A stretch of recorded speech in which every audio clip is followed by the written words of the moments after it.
तुम्ही जर शाबू भिजू घालायला विसरला असाल तर हो का शाबू भिजू घालायची काही गरज नाही. त्यापेक्षा फराळ तयार होते. किती छान होतं हो का. हे बघा वरनं किती असा कडंग दिसतोय, आतनं बी छान आहे. अशी कवटाची चटणी केली, असं ह्यात बुडवायचं आणि असं खायचं. तर का ही एक वाटी, बारक्या वाटीने एक वाटीभर आहे शाबू. ह्याला आपण भिजवला बी नाही आणि ह्याला भाजला बी नाही. आता हे असंच मिक्सरच्या भांड्यात टाकून बारीक करूया आणि ह्याच्यापासून काय झटपट खायला होते ती त्याचं तयार करूया आपण. त्याला सुरुवात करूया. ही शाबू मिक्सरमध्ये टाकून बारीक करूया. बारीक करून घ्या. भगर भगर काढून घेतला शाबू हो का. असा तुम्ही भगर भगर काढून घ्या मिक्सरच्या भांड्यातनं. एक वाटी शाबू न भिजवता वाटून घेतलाय. तुम्ही पण असंच करून घ्या. आता काय करायचं ती पुढे सांगते तुम्हाला. ती 3 बटाटे मी उकडून घेतले ती हो का. बारक्या किसणीनं असं किसून घेत. दुसरं बी बटाटे असं किसून घेते. पीठ टाकून घेते यात शाबूचं हो का. हे असं टाकून घेतलंय. एवढं शेंगाचं कूट आहे त्यात टाकून घेते. ही सुकलेली मिरची मी मिक्सरमधनं बारीक करून घेतली, ही बी टाकून घेते. 2 मिरच्या हिरव्या घेतल्या त्या, ही बी टाकून घेते. ही एवढं मीठ टाकून घेते. ही एवढी साखर टाकते यात. थोडासा लिंबू पिळते, कारण लिंबू पिळल्यानं जे काय आपण करणार आहे त्याला ही लय चवीला चांगलं लागते म्हणून लिंबू पिळला थोडा मी. आता ही हातानं सगळं कालवून घेते.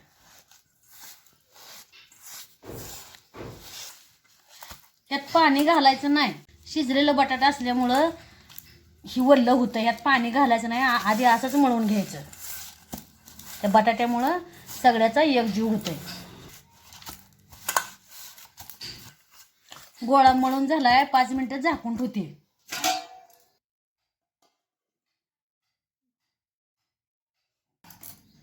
5 मिनिटं झाले ती. आता काढून बघूया. असा गोळा घट्ट झालाय. याला थोडं थोडं पाणी टाकून मळून घेऊया. लई पाणी टाकायचं नाही, थोडं थोडं टाकून मळून घ्यायचं. कारण शाबू कच्चा असल्यामुळं पाणी भरपूर घेतं यात. थोडं थोडं थोडं थोडं टाकायचं पाणी.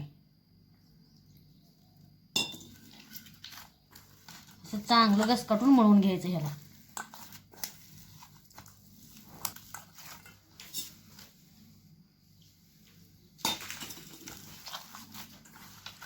असं 2 मिनिटं मळून घ्यायचं. असं पीठ लई घट्ट झालं, जरा मऊ पडस तर मळून घ्यायचं. यात 2 चमचे तेल वतते आणि अजून तेल टाकून मळून घेते ह्याला. बघा छान असं पीठ आपलं हे मळून झालंय. बघा बघा किती मऊ लुसलुशीत झालंय हो का. तेलात मळून 2 मिनिटं झाकून ठेवतोय. आता ताटामध्ये घेऊया. ताटामध्ये तेल वतते थोडं. हे तेल चौकोनं लावून घेते. असं असं पातळ करायचं बरं का. जाड जर झालं तर तेलात टाकलं तर फुटाची शक्यता असते, म्हणून पातळच हे थापून घ्या. वाटीला तेल लावायचं ना असं करायचं हो का. येतंय एकसारखं झालंय. आता कुठं हे जाड कुठं पातळ नाही हो का. सगळं थापून झालंय. आता ह्याला कापून घेऊया हो का. असं कापायचं. तुम्हाला पाहिजे तसं कुठल्या बी आकाराचं तुम्ही चौकोनी कापा, त्रिकोणी कापा. मी तर असं चौकोनी असं वड्या वड्या करून घेते.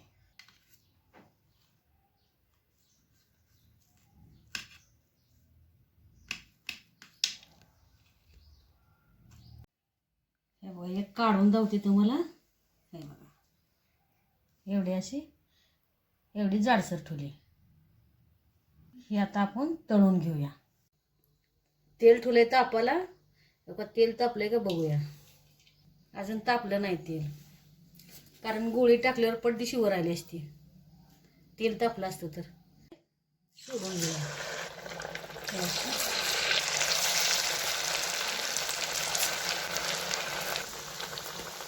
लगेच पलटायचं नाही, एक 2 मिनटं असंच त्याला तळू द्यायचं. वर आले का पलटायचं आपण. हो आता वर यायला लागले त्या टाकल्या टाकल्या लगेच घाई घाई करून उलटायचं नाही.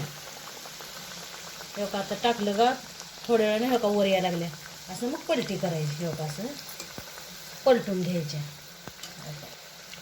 प्लेट टाकून एक मिनिटभर झालं का मनानं वर येते त्या. अशा मग पलटून घ्या. लाल रंग येतो असं तळून घ्यायचं. मधनं उलटं पालटं करून घ्यायचं. ह्याला लई मोठा गॅस करायचा नाही, लई बारीक गॅस करायचा नाही. मध्यम गॅसवर ह्याला उशीरच लागतो तळाला. दमानं तळून घ्या, गडबड करायची नाही, काढायचं नाही गडबड करून. कारण वरनं तळलं जाईल, आतनं कच्चं राहतंय. म्हणून त्यासाठी उशिरा तळून घ्यायचं. असं ती चौकणी कापलंय, कापून घेतलं. हे असं लांबकं ठेवलंय जरा आता असं.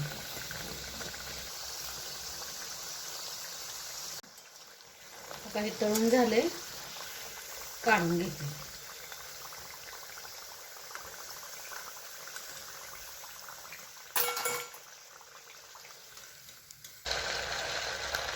हे असं करून मी सगळं आता थोडं थोडं टाकून तळून घ्यायचं.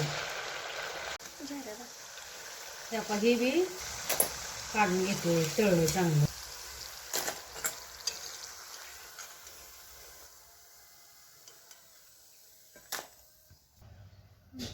हे कवट आहे, आता फोडूया.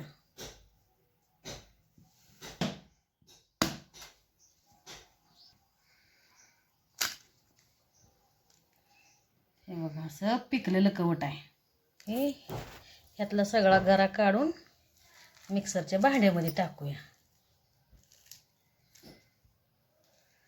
असं म्हणते ती हे कवट खाल्लेलं लय चांगलं आहे. हे कवट खाल्ल्यावर शरीराला लय चांगलं असतं. म्हणून उन्हाळ्यात नेहमी माणसाने कवट खावावं. बारीक करून घेऊया. कवटाची करणार आहे आता आपण चटणी. लहान लहान लेकरं असं दिलं तर कवट खाणार नाही, ती आंबट लागल. म्हणून आता आपण ह्यात गूळ टाकून ह्याची चटणी करूया. टाकून घेते गूळ, मीठ एवढं टाकून घेते. ह्यात एवढी चटणी टाकून घेते, घरची तांबडी चटणी. गूळ घालून चटणी फिरवून मिक्सरला घेते. सगळं जरी काढून घेतलं किंवा खाल्लं तरी हे असं टाकून द्यायचं नाही. ह्यात तर लय असं गोड गोड लागतं. हो का हे असं चमच्यानं हे जर खरडायचं. हो का असं तर इतकं गोड लागतं, लय छान लागतंय, साखरेसारखं लागतं. हे बी खायचं. चटणी मी हो का वाटून घेतली. चटणी वाटून झाली. कसं आता केली म्हणल्यावर आता एवढी सगळी लगेच कुठली उडती. म्हणून ही चटणी तर तुम्हाला 2 आठवडा जर टिकवून ठेवायची असली तर काय करा माहिती आहे का, थोडीशी परतून घ्या. ठेवलंय मी गॅसवर, चमच्यावर तूप टाकते. हो का हे तूप तापलंय. आता ही चटणी त्यात टाकून घेते. हो का हे मिक्सरचं भांडं धुवून घेतलं. हे एवढं पाणी येतं. बाकीचं काही टाकायचं नाही, उपासाचं हाय म्हणून नुसतं तुपात फोडणी टाकली. आणि ही चटणी जरा शिजवून घ्यायची. शिजवून घेतलं का नाही 2 आठवडे खावा, काय सुद्धा होत नाही ह्या चटणीला. ही उपासाची चटणी, कवटाची चटणी अशी शिजवून घ्यायची.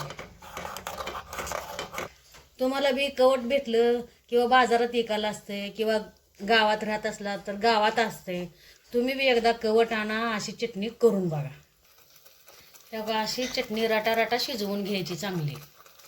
कच्चा असो पिकला असो कसलं बी असो. बारक्यापणी लय आम्ही कवट खायचं. बारक्यापणी आम्हाला काही ह्याचं महत्त्व कळत नव्हतं. आम्ही किती बी कवट आणायचं, खायचं, टाकायचं. पण खरं महत्त्व ह्याचं आता आम्हाला आत्ता कळलंय.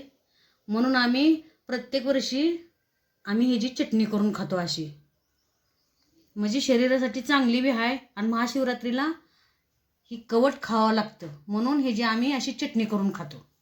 तुम्ही जर शाबू भिजू घालायला विसरला असाल तर हो का शाबू भिजू घालायची काही गरज नाही. त्यापेक्षा 10 मिनिटातच फराळ तयार होते.